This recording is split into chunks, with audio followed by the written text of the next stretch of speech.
Hello and welcome to Required Viewing Trends and Current Events. This is a public affairs show here at IPFW. We do this on a monthly basis, and as always, my co-host is Ann Livshiz from the Department of History.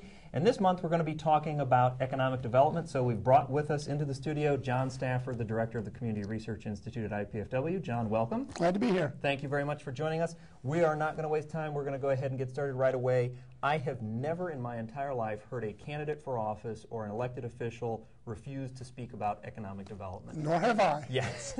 So in general, in terms of what you've seen here in Northeast Indiana over your, I'll say, couple of years of experience. Thank you. That was kind. You're welcome. What do elected officials and candidates mean by economic development? Usually they mean jobs for their constituents.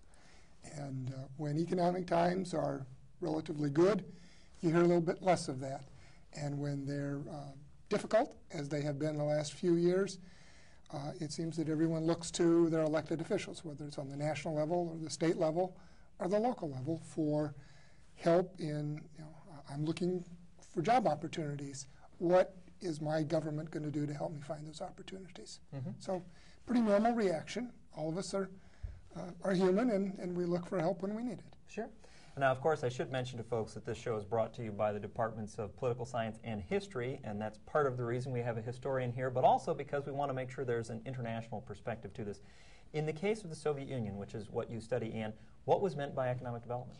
Well, because we are talking about this slightly different economic system, and so there are plenty of politicians, but they're not really campaigning for votes in the way that we understand. When we think about economic development in the Soviet Union, there's a practical and an ideological component to it. I mean, essentially, this is really kind of more of a big picture focus. From the very beginning, the regime was interested in organizing an economic system in a radically different way in order to kind of emphasize central planning to eliminate the inefficiencies of the market in order to create an economic system that is going to be superior to anything else that existed at the time. And so you also wanted to build up the Soviet Union as an economic superpower to be able to protect it. And so full employment was supposed to serve sort of three purposes. One, of course, by full employment would prove to the people in the Soviet Union that this is a system that works really well. After years of turmoil, everybody being guaranteed a job is definitely an important component. And then all of these jobs would also provide opportunities for the state to indoctrinate people in proper behavior in the Soviet system, and of course as a demonstration to the rest of the world that this is a superior system, because all of these problems that the rest of the world is grappling with, the Soviet Union has been able to resolve. And given that this really starts in the late 20s, early 30s, you can see where that's going to be a huge propaganda selling point, not just domestically, but to the rest of the world as well. Sure, and of course, in the United States, not that we want full employment. In some respects, full employment would be nice, but we recognize that that's actually something that's inherent to a capitalist system. That's right. There's always going to be what's known as friction in the workplace. There's going to be some people who are temporarily out of work by their own choice, others because there aren't the job opportunities. We're going to go from fairly close to full employment, which some used to define as around 3%. I think more now are saying it's closer to 5% to what we've seen in the last few years, when we've been up over 10% unemployment. But just a very different underlying principle about economic development in the United States than what Ann had gone through, and that is private sector, by and large, is the one creating jobs, and economic development is designed to influence that, assist it at times, and often influence where that activity takes place. And so much of our economic development is done at the state and the local level, because we're trying to take jobs being created in the United States and direct them to a certain community. That's not all of economic development, but that's the part that gets a lot of publicity. And actually, this is a nice segue, not only because Ann mentioned the centralized economy idea, but this idea that jobs will be directed to particular places. There is a growing understanding that economic development has to be done on a regional basis, or regionalism is sort of a term that gets thrown around a lot today. What do you think people here in Northeast Indiana think of when you say regionalism? What's the definition they would use? I think you can use it at two levels. One, most commonly, we tend to think of it as a group of counties. In Northeast Indiana, we tend to think of it about 10 counties in the northeast corner of the state working together. We share, in many cases, the same labor force. We share a lot of the same employers. An employer in one county is employing people in 3 or 4 other counties. The economy really doesn't pay much attention to county boundaries. Elected officials do, tax programs do, but the economy doesn't.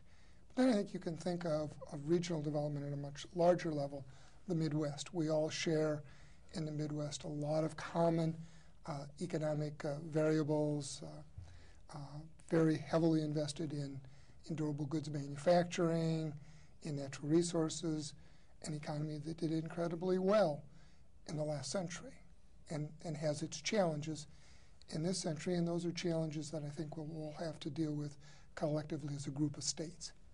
And we're talking about another point of friction then, actually, because you do have those elected officials who are thinking of their boundaries, whether it's the mayor of a city or a county commissioner, who are going to say, I want those jobs moving into my area, so they can point to them as a success.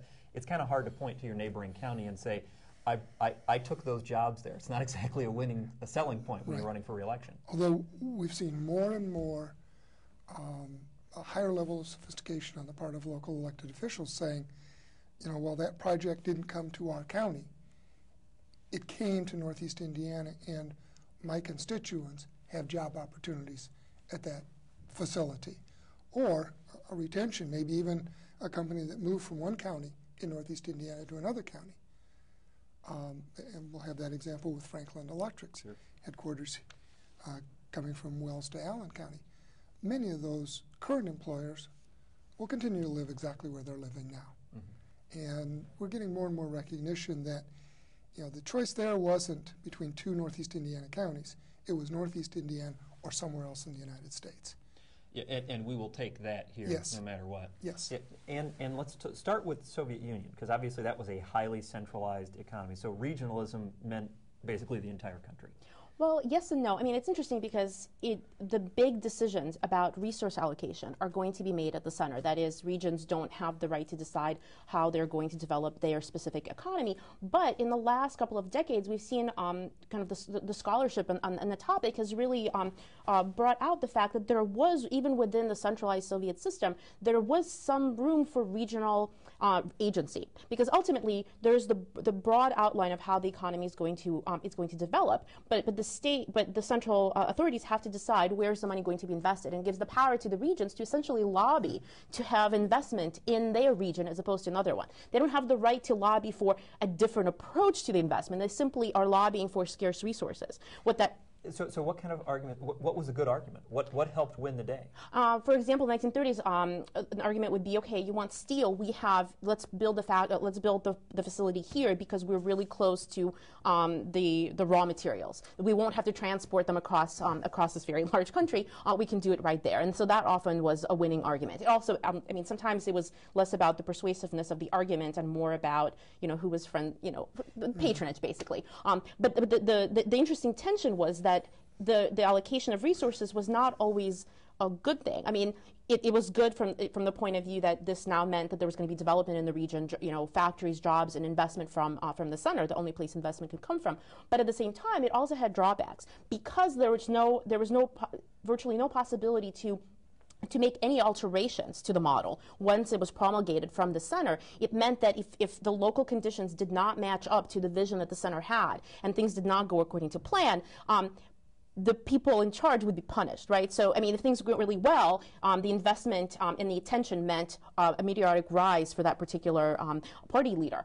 If things did not go well, depending on the time period, it could either mean loss of life or a loss of a job. It also is a reason why we have so many, kind of in the long term, environmental disaster areas in the Soviet Union. Local conditions not taken into account, central model implemented without any consideration for the kinds of human and environmental damage that could be done as a result. And what's interesting here is some of what she's saying is stuff that you actually do see in our system in terms of... We do, with one major difference. There, you were lobbying the central government for the allocation of resources. Here, communities and states are lobbying private sector, companies, investors to make those allocation decisions. But using the same arguments. We're closer to the raw materials. It's easier for you to transport from here. A little patronage in there. We're friends. We do this together. So it's interesting. There are some similarities in what we're talking about here. But there are some cases in the United States, right, of federal investment in certain areas. So there's two pools that you can draw from, right? The central government or state government and private sector. In the Soviet case, there's no private sector. Yeah. Now, in the Soviet period. another example, though, that I'd like you to mention briefly is that of the European Union. I think a lot of people think of Europe as just this series of countries that are not really that involved, although recently we've been hearing more about central bank and some other issues in the European Union. Talk a little bit about that concept of regionalism for the European Union. Well, I think that for within the EU, I mean, I think that this was one of the concerns that many of the members of the EU had, that this would be a one-size-fits-all model, and this was and it would take away from the ability of each country with its own needs and development patterns and so on to do what it wanted to do. And so there's a huge part of the EU economic development is their regional. I mean, they have kind of an articulation of their regional policy, that they recognize the fact that each country has its own, sort of path of development based on environmental factors, a legacy of political repressions or whatever, especially for Eastern Europe. And so they put a lot of emphasis on making sure that each country still has the flexibility in order to develop, although one extra variable is that there is an effort, a little bit of an effort to not so much redistribute wealth is such a loaded term, but to try to see if there's a way to bring up the countries that are least developed to a certain kind of minimal level, at times, of course, as a result of the investment from the countries that are going to be more well off. Mm-hmm. An attempt to balance out the hills and the valleys, which actually, if you look in the United States, look at GDP pre Great Depression, those hills and valleys were incredibly large. Post-Depression, they're much smaller, although today we still, you talk 10% unemployment, and we think things have gone very, very poorly. Yeah, we have short memories. Yeah, we do. We have a slide that's going to be coming up on the screen that talks generically about some economic development strategies, and I want to talk specifically about tools that might get used for economic development. People can see on the screen right now. Generically, it's things like reducing taxes or streamlining regulations. But John, talk a little bit about some of the specific tools that people that communities use, things like tax abatement. Clearly, tax abatement has been the traditional tool, whether it's low-interest industrial revenue bonds or abating property taxes for a limited period of time. That's kind of become the staple. But at the state level, reimbursement or discounting of corporate income taxes is a very common tool. And that's where we've been the last 20, 30 years. I think where we're really moving is the biggest determinant now is going to be the quality of workforce in a community and a state. So you're seeing a lot more effort both in communities trying to improve their workforce to meet the demands of the business sector, and states doing things across the state to upgrade their workforce programs to be more competitive. Because it used to be some of the factors that were really dominant, location, cost of doing business, still important, but where talent is where companies are seeking to locate today. So transportation infrastructure is so much more vastly improved Yes. than what it was, and actually what we're moving around is different too. What you can transfer electronically has changed, whether you need to That's be right. that close to your That's right. your Information buyers. is universal now. Yeah. And training, is that something that we used to expect businesses to do? You went to work, you went through training. Now, though, communities are trying to differentiate themselves by saying, we have already trained the workforce, come here. That's right. Yeah. We're going to get a competitive edge because we're either going to do that in advance. So when you're here, you're ready to expand, you need more workers, we've got the quality workers you need.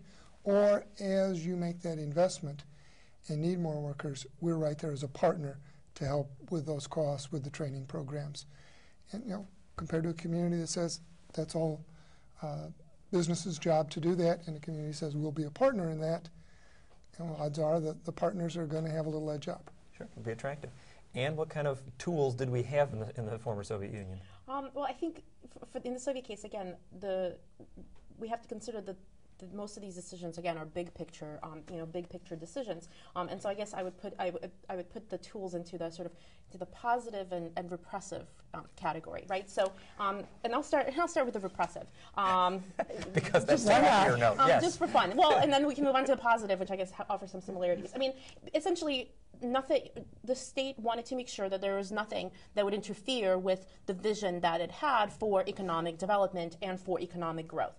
So that, among other things, that meant, for example, the pesky unions, right? I mean, the unions exist, but they serve a largely decorative function because the unions are not going to be the institutions that in any way challenge the ability of state-run enterprises to do whatever needs to be done, whether that means, increasing, production requirements or whatever, whatever needs to be done.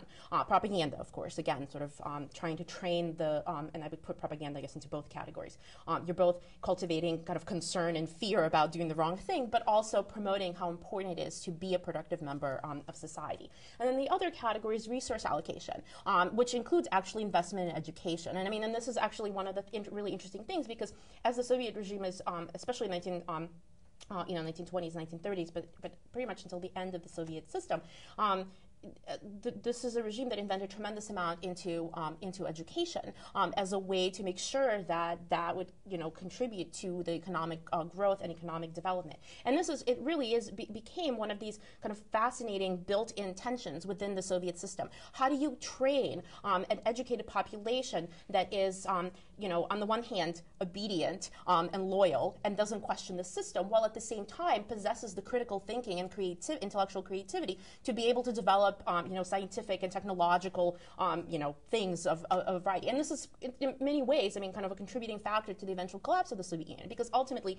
it's also almost impossible. You can't always accomplish that. And certainly that's why in the Soviet case so many of the dissidents came from the scientific community. They're the people whose creativity and critical thinking ultimately led them in directions that the state could not always predict. But the state could never quite shut down on that, because otherwise they wouldn't have the scientists that helped drive the economic growth and development and helped keep the Soviet Union competitive.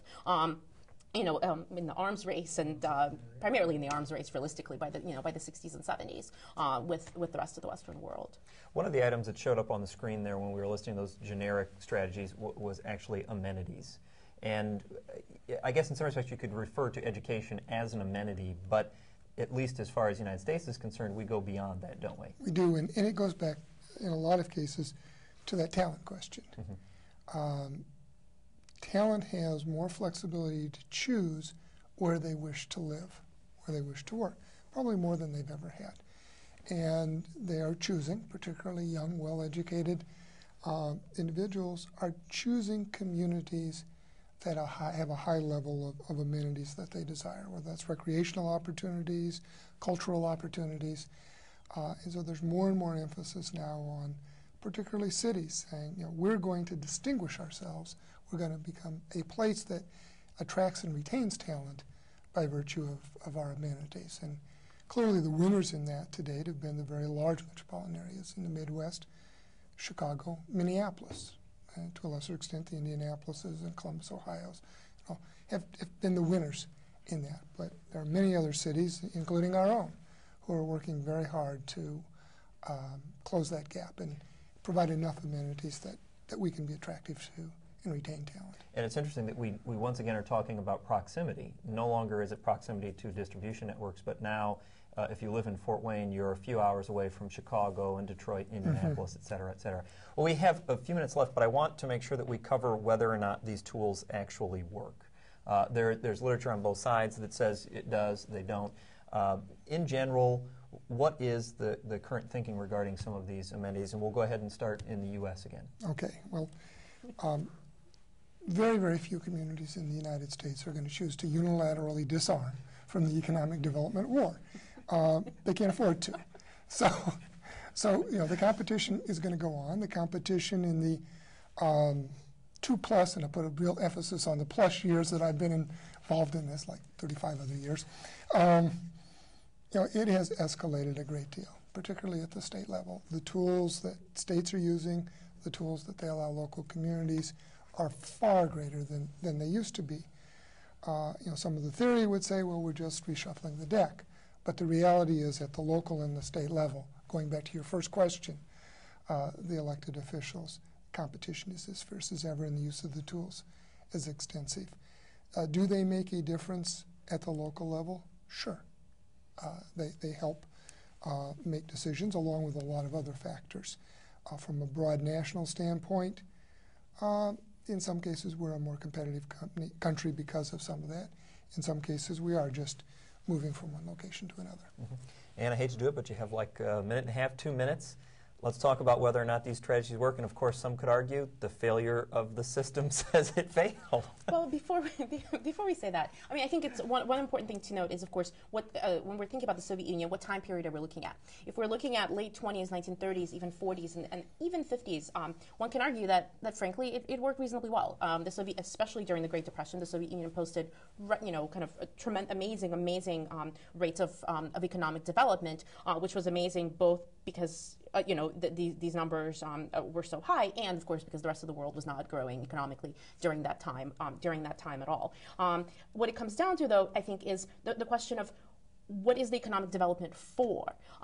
Because if the issue is economic development in order to improve the standard of living, then certainly the Soviet case is an example for how things do not work at all. If it's in terms of establishing a country as a superpower to be reckoned with, well, frankly, then the Soviet strategies did accomplish that to a certain extent. And while now the Soviet Union is not a superpower coasting on its economic development, at the same time, it was its economic growth that helped establish it as a superpower, in the future. And it was other things like military, which one can argue is also economic development of sorts, that helped keep it, at that particular level. The fact that people in Russia today remember fondly the security of the jobs that they had, again, is that part of the Soviet social contract that yes, these are not, your standard of living is not going to be super high, but you're guaranteed to have some kind of a minimal standard of living. The earlier statement that John made, that we accept the fact that there's no full employment. Well, that's precisely what the Soviet Union was trying to combat, right? That laissez-faire attitude towards, people who are unemployed, the Soviets were trying to combat that, and to a certain extent they did, of course, by curtailing rights and things like that. Trivial things. Nothing I mean, depending on what you care about, right? What is interesting, though, is no matter which system you're talking about, it is somewhat time dependent.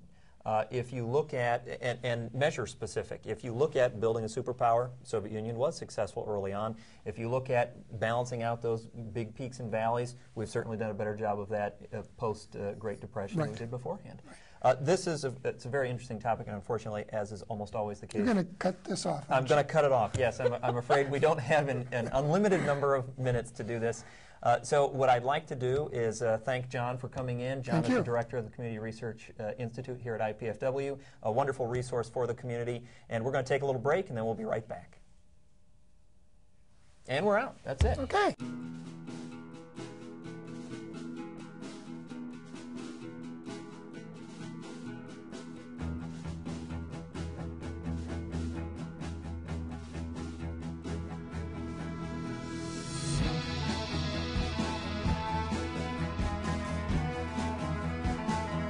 Accelerate your career with a master's degree from IPFW, Indiana University, Purdue University, Fort Wayne, your graduate university.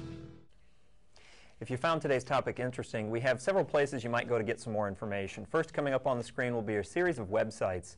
Among them, from the international perspective, you can go to the Organization for Economic Cooperation and Development.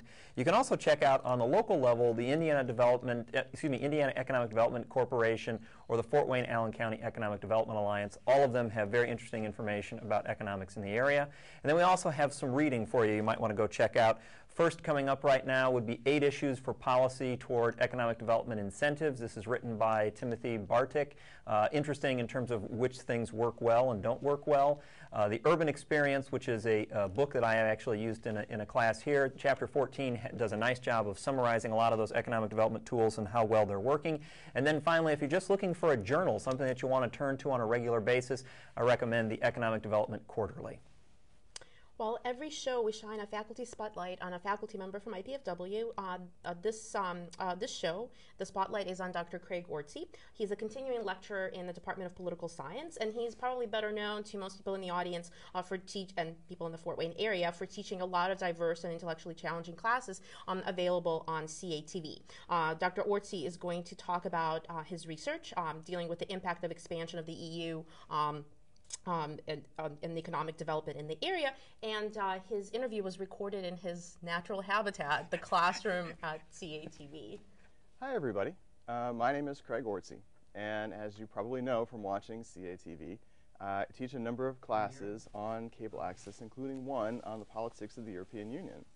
My research interest is in the ability and the policies that create that ability for workers within the European Union to move anywhere and take any job that they would like to within the countries in the European Union.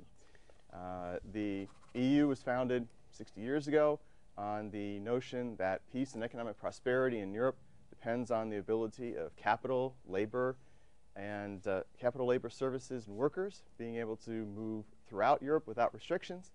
But in the early 2000s, there was a concern as countries from Eastern Europe were joining the European Union that those workers would disrupt the labor markets in the Western European countries.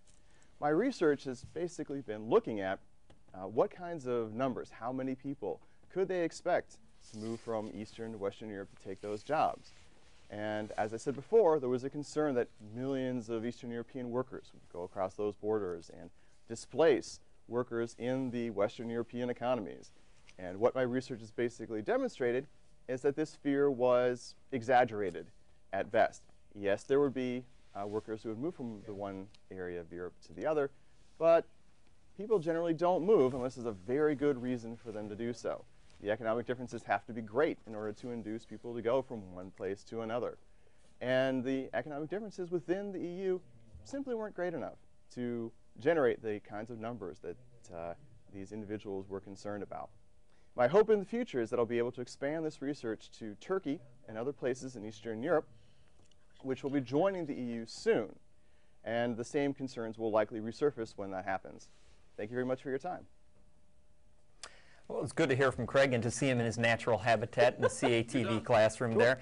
We end the show, Required Viewing, with things that we think are going to be of interest in the upcoming months. And one of the things that I think people need to keep an eye on here in the state of Indiana is actually right-to-work legislation. It's coming up before the General Assembly, has a really good chance of passing this time. And of course, we know that it's one of the tools that the Soviet Union used, and we know how well that worked out for the Soviet Union. I actually wanted to not so much focus on things that are going to be significant, but just draw attention to the two deaths that happened recently. One, of course, is the death of Kim Jong-il, and the other one is the death of Václav Havel. And of course, Kim Jong-il's death is the one that's drawing the most attention on, the future of North Korea, the relationship with China, nuclear weapons, and so on and so forth. But the one that I actually want to draw attention to is Havel, because he's really kind of such an exciting figure, an important symbol of the strive for democracy in Eastern Europe against totalitarianism. His essay, "The Power for the Powerless," kind of really inspirational, continues to be inspirational for so many people as a demonstration of how ordinary people can do little things that help bring about the things that they want. And the irony of the fact that his death is so overshadowed by the death of a dictator with nuclear ambitions is kind of particularly tragic, which is why I want us to remember him fondly. Yeah, very good point. Last thing that I want to mention in this section, of course, is $320 million that the state of Indiana didn't realize it has. Legislators get to decide what to do with that, and they're actually reconsidering something they voted on last year, which was to actually give money back if we ever had a certain amount above in our rainy day fund. We'll see if they actually decide to do that now or not. Checks in the mail? Checks in the mail, maybe, maybe not. Thank you very much for joining us for Trends in Current Events here, Required Viewing as we call it. The show is brought to you by the Departments of History and Political Science as well as the American Democracy Project. We always like to thank CATV for recording it, broadcasting it, and making it available through the library's website and